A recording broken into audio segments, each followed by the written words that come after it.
Belle Glades now. You know, the muck. Mm-hmm. Me from inner city Atlanta, New Orleans. Yeah. You know what I'm saying? Where am I from? I know you went to UCF. Where the hell you Central from? Florida. Pittsburgh, bro. Damn. How the you go to UCF? Yeah, he was like Louisiana. Belle Glade. He looked at me like, We had to fight to get a meal. Yeah, wrongfully accused. We had to fight to get appeals. That's why we right to get a deal. He on the team, he gotta eat, you know. Despite your skills, keep it riding for the fam. You gotta light the wheels straight up. But in the past bad, work up in the trash bag. I'll pass a lot to take the test before I pass class. And my family needed bread, I had to come correct. That's why I keep airing it out like I just passed gas. I think we need to have some food, so we got Chef Nancy. That was a great addition. Hi. Chef Nancy, thank Hey, you. guys. What you got for us? Well, today on the menu for appetizer, I have deviled eggs, jumbo lump crab deviled eggs, and Scottish smoked salmon deviled eggs with capers. And the main entree is house-made shrimp burgers with herb fries. And I have a surprise for dessert. Okay. Ooh. like me surprise. Y'all eat shrimp? Chef Shrimp? Lance. I'm from New Orleans, man. That's all we eat. Okay. That's all Country boy? We eat. No, Yeah, you don't eat shrimp, bro. I can't fool with you, man. Yeah. If you Well, don't eat he's shrimp, from Belle Glade, so that can I go don't eat either way. fish. I don't eat fish. I eat shrimp. I Okay, eat so we lobster. good. I eat crab. Nah. So I want to get y'all thoughts, man. Just doing a little quick search. This was going on in sports right now. Some big news coming out. NBA, May 15th. They're talking about asking the players. Well, they already agreed, right, to a reduction in pay starting May 15th. 25% pay cut. Ooh. They don't have a plan in place right now to go back to playing ball because there's just not enough information out there for them. I mean, is this the end of the NBA season? Man, I hope it's not the end. I don't believe it's going to be the end. I think now that everybody's money's attached because knowing that the ticket sales and these TV deals, this is where the money's coming from. We seeing it. They tell the normal person to have 6 months of reserve to maintain your lifestyle. But the NBA doesn't play for a couple weeks, and now they panicking and taking people to pay cuts that are under contract for the money they have. That's the thing with these billionaires, man. You're taking millionaires' money away from them as a billionaire because you haven't prepared. And sports are usually recession-proof, but they're not pandemic-proof right now. And this is what's blowing my mind for them to make these athletes the top-level guys that play at a very high level, and that's why they're getting the millions, to take a 25% cut because you don't know what to do with this situation. It kind of upsets me that these billionaires are telling the lower-level employees to take less money, and I'm sure they're not hurting. I'm guaranteeing they're not hurting. you said something that lifted my antennas. You said not prepared. I know as a player, if you're not prepared, they're going to want to either cut you, right, ask you for a pay cut, or you're going to have a sit down in front the GM and have a stern conversation, right? So it shouldn't be the player's fault for what's going on in the world. If you signed it, as they always say, you signed that contract, you have to abide by that contract. The player signed the contract, whatever their full pay was, I believe that's what they should get. Well, no matter it what's going on. will be easy, but, in law, for the most part, in contracts, a lot of times we come from certain backgrounds. I'm pretty sure you probably didn't read a contract before you signed your whatever your contract was. I know I didn't, right? And, the language and terminologies within that, I'm not familiar, or I wouldn't have been familiar. I'm pretty sure a good majority of those players, they're not familiar either. So with that being said, it's a term called force majeure, right? It's called what? Fred, he licked them lips for that word. You from France? You from France? I looked this shit up today, man. So it's all good. You know what I'm saying? I got to be on point. But it's called force majeure. So basically, in my opinion, that essentially says an act of God for the most part, right? And in my opinion, that's why it was disrupted. So with that terminology in there, the owners could have easily said, look, your contracts belong to us. We ain't got to pay you nothing. But that's the beauty of the NFL Players Association and the NBA. somehow they find a way to make things work. And that 25%, they're just not taking it away. It's going into escrow.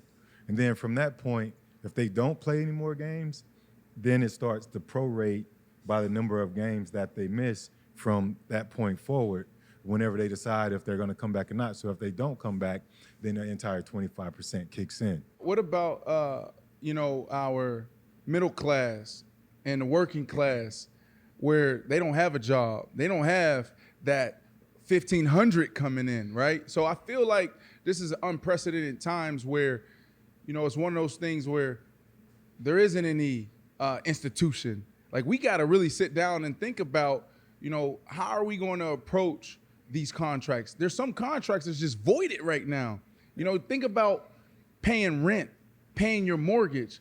Our government is actually standing up right now and saying no one will be held accountable. So I feel like this is one of those times where, there aren't no rules. There isn't any government. Like, now we have to rethink everything that we're doing. So when we talk about, contracts, like, that's not going to stand up. Like, what judge is going to stand up right now and say, oh, yeah, this wasn't an act of God. So, you owe the players this, or the players, you know what, we're siding with the NBA. I will say that there's two things for me, though, to stand out. So we talk about that pay cut, that 25% pay cut. Y'all know there's some players that's making millions of dollars living check to check. Yeah. Without a doubt. Right? Yeah. Like, think about that. Like, you're asking guys to take a pay cut, and they should be able to withstand this. But literally, they may not make it another month because their expenses are so high. It goes back to not having that financial awareness, being able to read your own contracts and all that stuff that's put in place. Hell, I was a victim of it. I lost a gang of money, but I played long enough where I was able to, bounce back and withstand that. But I know when I used to go to the club, live and all, and we done hung, I tell the lady, hey, when I get to $1,000, let me know so I can cash out. You get my credit card back. My first 4 years in the league, around the start of training camp, guys asked me for money to pay their mortgages. Hey, crowd, I ain't do right, man. I just need 20 grand to pay my mortgage and keep my family fed until that first week, because NFL, you get paid weekly. You get paid your contract divided by 17, 16 games in that bye week. There were guys that were going broke under $1 million contracts because of the fact that they didn't budget their money when December hit to early August. They could not budget that money to keep it there. I'm guaranteeing there's some guys right now in the NBA and whenever NFL starts back that had not budgeted their money now for that longer period of time. We all know that's going to happen. If you're one of those guys that's making $580 or whatever it is, NBA players, at this present time, what could it be that you have to do Right. to spend money? Like, other than, I get it, you got your mortgage or your rent, your bills and stuff, but outside of that, Bro, those boys still buying Gucci Nah, and but- Louis. Well, Man, yeah, they that's still true. getting drop They shit. still got- well, shame on you. That's true. But Like, you know what I mean? Like, you know what's going on. Like, if you buying Gucci and Louis and all that stuff, what the hell you gonna wear that? You doing it for the gram? For the gram. That's what you're doing it for. Well, guess what? Shame on you. but that leads me to say, would you have taken a pay cut knowing you got $1,000 budget when you hit the club? What it would have been tough for me to take a pay cut, Fred. I ain't gonna lie to you. It would have been tough. I had to do it. You were the cheapest You was the cheapest teammate I ever And played that's probably with. why you don't want to Channing take Crowder, a pay cut. man, year 5, year 6, Channing used to look at me and be like, "Yo, all I need is $300,000 a year to sustain my life." What contract you signed when you first got to the Dog? How much was it? A lot of money. It was like 4 for 47. 47 million, money. right? Wow. So me and B Mars, we started hanging out. I told y'all, in the past, once I saw him start slapping motherfuckers into the fence, I knew I could hang with B Mars. So I started fooling with B Mars, and we were riding one time. I think we drove together. We were riding one time, and I'm like, yeah, B Mars, man. So after this year, bro, I'm gonna have me 6 in the bank. I said $6 million is $300,000 a year, 5%. You can make 5% back on your money. I said, B Mars, if I got $300,000 coming back to me January 1st every year, I'm set. And he ain't say it at the time, but he told me, 10 years later, whatever, he was like, bro, you were blowing my mind when you was talking about the money that you needed. I said, bro, I came from nothing. Yeah. You go tell me I'm gonna have $300,000 every January 1st for the rest of my life? I'm set. it sounds crazy to a person making, minimum wage, whatever. Yeah. But to think about that from an athlete perspective, there are, I would say, 5 to max 10% of athletes. Y'all let me know if I'm wrong. That understand return, understand percentage return annually, understand the millions that you can get back. What percentage of the league can have this conversation we having right now? Not many, not much. You think it's lower than 10? I'm saying, bro, probably like 3%, bro. You think so? Wow. That's a Really big number. no money. I will say this. I'll be honest. I'll admit it, bro. When I signed that big deal you're talking about, bro, I let that money sit in the bank for probably 4 years. It wasn't even in the market. You know what I mean? Because here's why. Because I heard all the stories. That was the time where Fred T's story came out, and I'm like, until I understand what I'm listening to, what I'm hearing, I'm not going to invest. Like, I wanted to be able to sit at the table and understand it. So I probably lost that. And that was at the time, like, we were in a bullish market. There's at a time where people, conservative portfolio, were bringing back 12%. Oh. You know what I mean? So I missed out on a lot of bread by just having it sit there. So right now, if they ask you guys to take a 25% cut, what's your response? I mean, I'm more thinking, especially if I'm a player that's middle of the pack towards upper tier player, right? I'm gonna be thinking more about the bottom tier. You know what I mean? So I'm like, if it's going to escrow, I get it. I'm cool with that. I just want to make sure the guys that's way under me can get paid in some form of fashion. You know what I mean? So I'm more like, what can I do to help those guys get their thing? But my question. But would you take a pay cut? But no, take a pay That cut. was the question. But this interesting, fellas, because No, we gotta we'll go around. Let But him answer that's the what I'm question, saying. Like, bro. yeah, if it's gonna help those dudes out, yeah, I'll take it. But Reg, I wouldn't want to. is that your responsibility, or I'll use the Colts? Is that on you to think about the rookies, or is that on Jim Irsay to think about the rookies? Because you're a good-hearted person, but you also got mouths to feed, Reg. I'm gonna tell you this. Here's an example, right? It's more on. Now I don't know if y'all did this stuff, but it's more on the team, right? So let's use. I don't know if y'all know, but I played 14 years, and in them 14 years, I've been in the playoffs 12 times, right? I don't know about you guys, but I ain't getting nowhere close. but Zero. So a lot of people don't know that when the playoffs come, okay, the practice squad guys don't get paid. Yeah, they don't get it. They don't get paid. I didn't even know that. Right.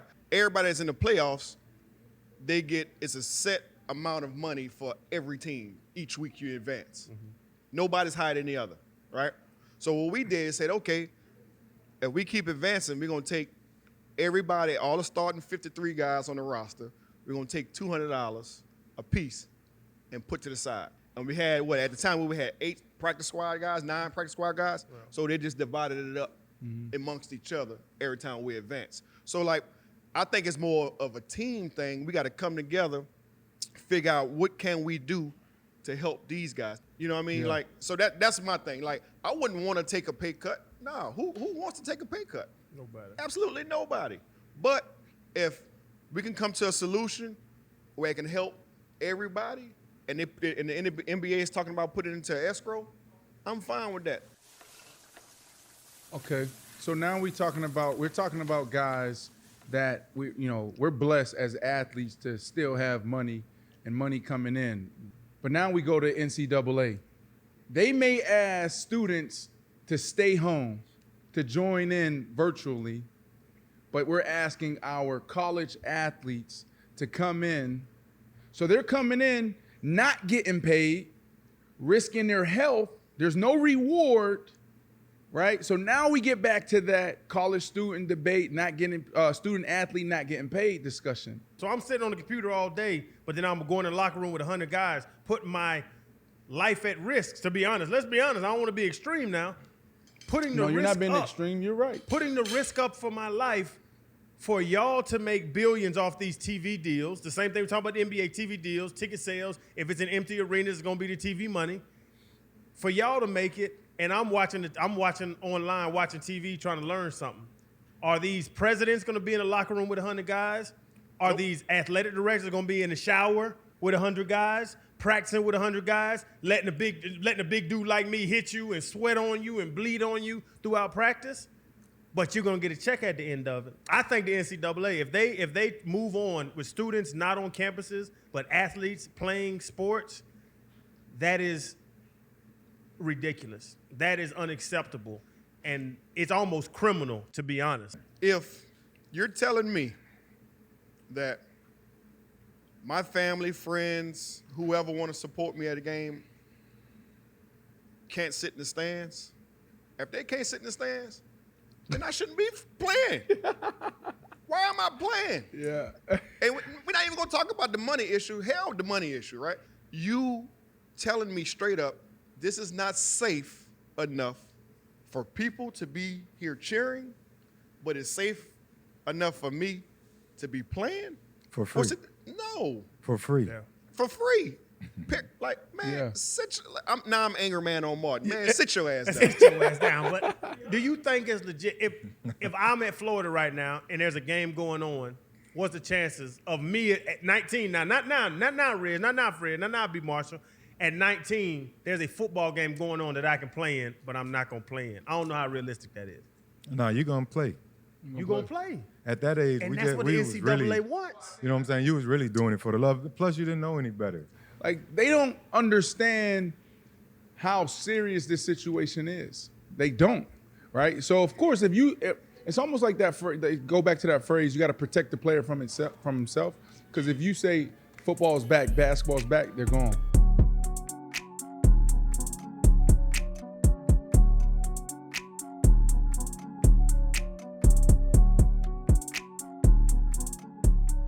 So talking about, players playing, not playing, fans in the stands, not in the stands, I had an opportunity to talk to a registered nurse that is on the front lines, the COVID-19 ward down here in South Florida.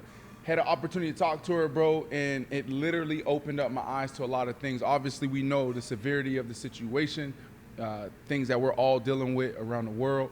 I want you guys to watch this interview and get y'all thoughts after.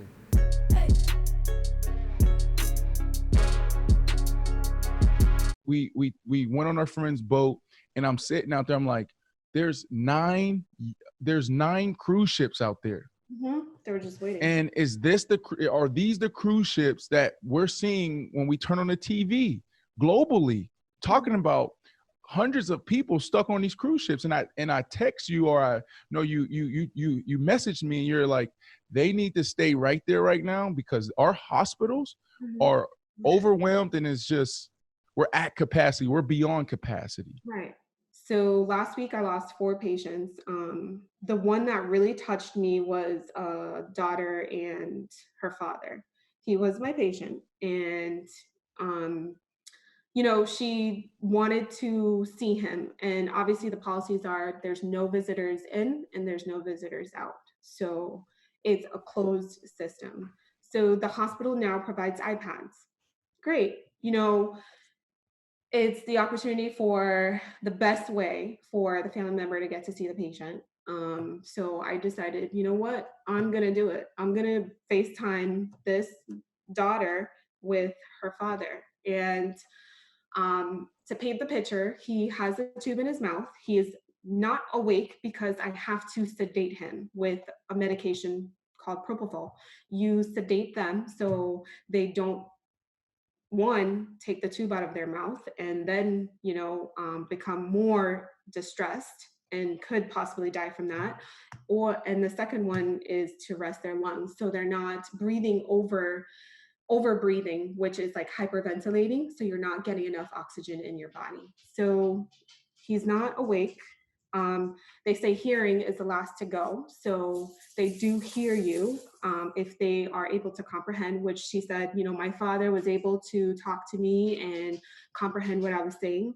And, telling her that his heart rate isn't being controlled by the drugs that I'm constantly monitoring, which he was on two drugs to control his heart rate. His heart rate would go up to 150, 160, which is not livable if it stays there for more than, I want to say an hour to 2, your heart is just going to eventually give out. He was turning purple from all the pressors I had him on. That's the drugs that we control your blood pressure with. He was turning purple because those drugs are they squeeze literally every single blood out of your veins to pump it back to your heart. So your heart will have enough blood to pump. So he was turning purple. I knew he wasn't going to make it. So this whole part of acceptance that we do now with these iPads is for the family to say their goodbyes and to literally live with the fact that you won't ever see your family member again. This is your last chance. And so she still didn't want to make him DNR, which is, do not resuscitate, which now in the hospitals, which you've seen on the news, we are no longer doing chest compressions. So a lot of the physicians will watch from the camera. Every room has a camera, and we will watch their heart rate. I was in there at the time, and his heart rate went from 110s. In another hour, it went to 50.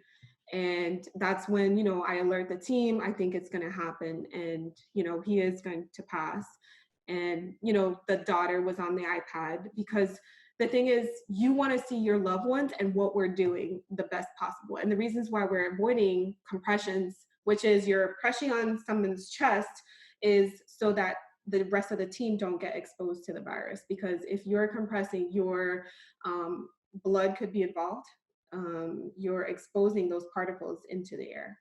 And so what we do is we turn up the drugs. They're called pressors again, and we turn them up as the most we can, and we hope for the best, and we pray that his heart will, eventually surpass it, and he didn't.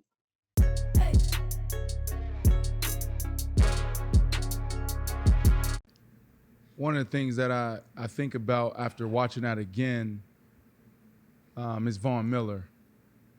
And COVID-19, they're calling this thing the beast. We've seen things before, whether it's swine flu, Spanish flu, Ebola, and this is just something times 10.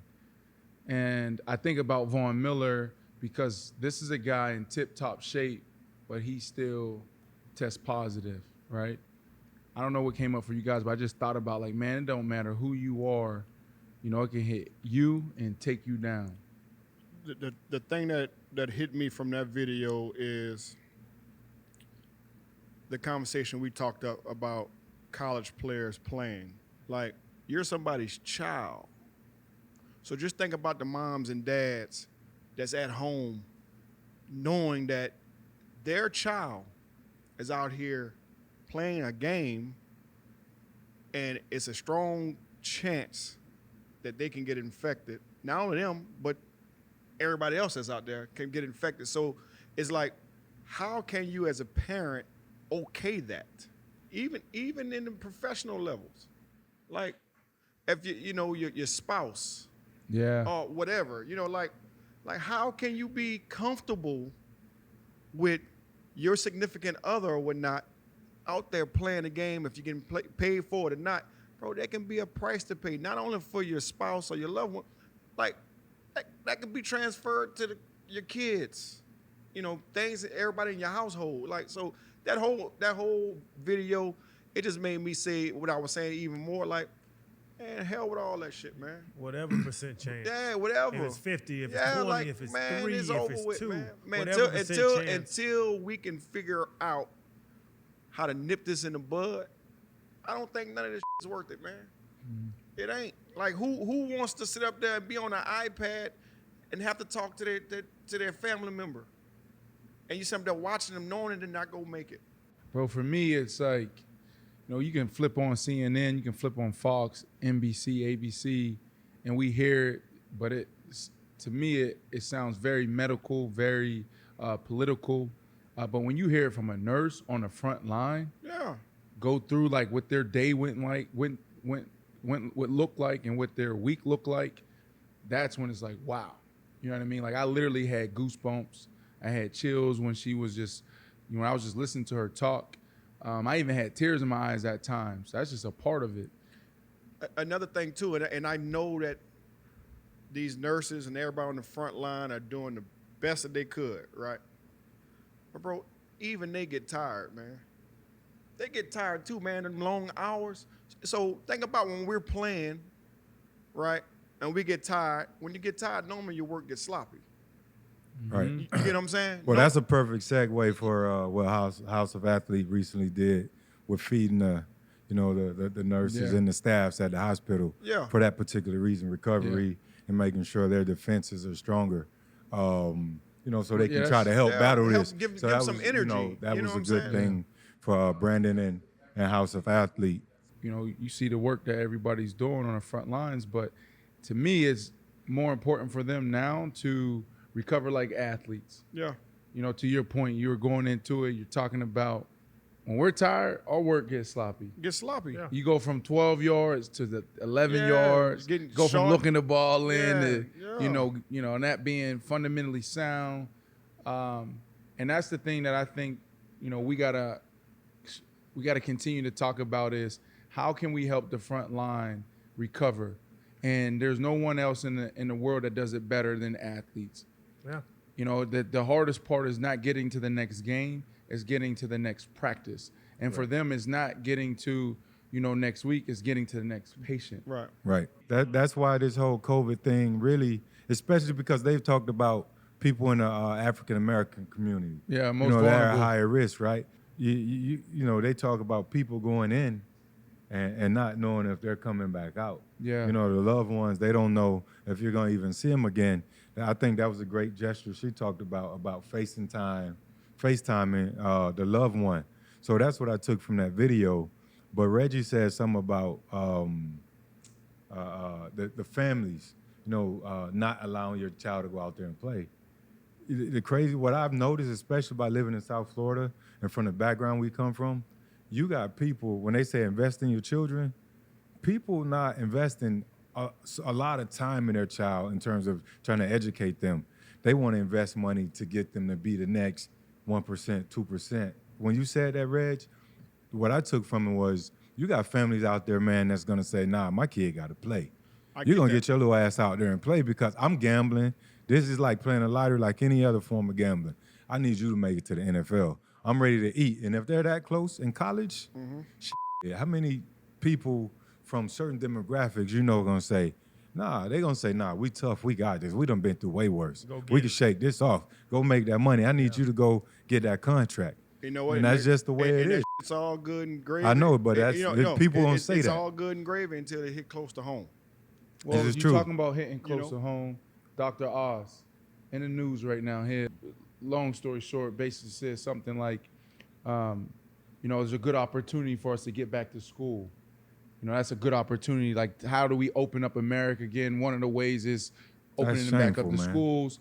And he made a comment saying, we will probably be looking at a 2 to 3% mortality rate. Well, first off, now my kids go to school. I have a 7 and 8-year-old. They go to school and have a chance of getting COVID-19. I have a pregnant wife, fellas. They don't know. There's not enough research on how this affects pregnant women. Same thing we were talking about last segment with the nurse. The bigger picture of who is contracting this from others. So my kids get it. And let's say my kids are the lucky, quote unquote, 97% that don't die, Dr. Oz. They give it to my pregnant wife. Out of 100 kids now, Dr. Oz is saying 2 to 3 of the 100 are going to die. Fatality rate means die. So now one of my kids that are going to live gives it to my wife. How do I know what my second son, my third child, how do I know how that affects him? That whole comment, that whole statement, that whole conversation hit me deep because of the fact that this is bigger than that. This is bigger than let's get things going. Let's get the economy moving. Let's get things back in. Let's think about what's going on in human lives. And that's what I thought about. As soon as I heard him say that, as soon as I heard him talk about this, I thought about my pregnant wife and what if my Chaz Crowder is going to be his name. What if my wife contracts this with him in her stomach? And then he's talking about people will consider this trade-off, like we're playing with football cards. You know what I mean? Like trade-off. Some people would take this trade-off for the 2 or 3% kids of dying to get us going back to school. and getting back to being normal, no. Yeah, to what you No. said earlier. To No. hell with that. Yeah, To hell like, with that's that. crazy. Like, take your ass home. Yeah. Like, sit your ass down. Right. How could you be comfortable as a parent going to work every single day, knowing every day that they're in school and they can possibly be their day? So how do we ever Like, how does that transition work? Like, back? how does Dr. Oz even say that? As bad as I hate doing virtual school right now, you know what I mean? That 2-3% is too high. You know what I'm saying? You might get Way lucky too and it high. might be a person, what Channing said. You know, you got to think about the kids potentially might survive, but it's who else are they going to infect, you know, along that journey. So it's just too risky. You know, I don't understand how someone with such a following can be so reckless with that sort of comment. What are we in a rush for? That's you know, my thing. pretty much like it really starts with leadership, and obviously, and we can all debate this. I got attacked on my social media when I post stuff about Trump. I got people coming at me all the time, and I think it's a top-down, you know, situation from our government. It starts with the leadership. You know what I'm saying? And they got tough decisions to make, obviously, but I think when you jeopardize, you're talking about jeopardizing the lives of kids who are actually the future of everything you can think of. Yeah. That's just too reckless. But take the kids though. Like, who do y'all take y'all kids to the grocery store? My kids are home. My Do you kids take been your- home y'all- for who 6, takes their 7 kids weeks. to the grocery store? Who takes their kids to the mall? You know what I'm saying? Why put the kids out there first Yeah. and the grown Yeah. motherfuckers that done live 30, 40, 50, 60, 80 years, Sacrificial put them lambs. in the back? Sacrifice the babies? Right. This is, bruh, I love babies. Now, I got 2 kids, I got one away. This hits me like, Yeah. put the babies out there to see what happens. Yeah. 100 kids, 3 die. 1,000 kids, 30 die? 30 children It all die out starts of 1,000? back to what, Now, think what about Brandon that. said, though. Yeah. If it hits close to home, you said it. Yeah. If it hits close to home, that's when it changes That's when everything. it hits you. That's what it changes. You know what I'm everything. saying? You Like, got to FaceTime a loved one, and like in the last segment, then that's when it hits you. We had to fight to get a meal. Yeah, wrongfully accused. We had to fight to get appeals. That's why we right to get a deal. I got something stuck in my Uh-oh, throat. bro, don't start with the coughing, bro. Hold on. Oh, hell. My bad. Don't start with the coughing. there go the show. Bad, work up in the trash bag. I'll pass a lot to take the test before I pass class. Yeah, and my family needed bread. I had to come correct. That's why I keep airing it out like I just passed gas. It's on.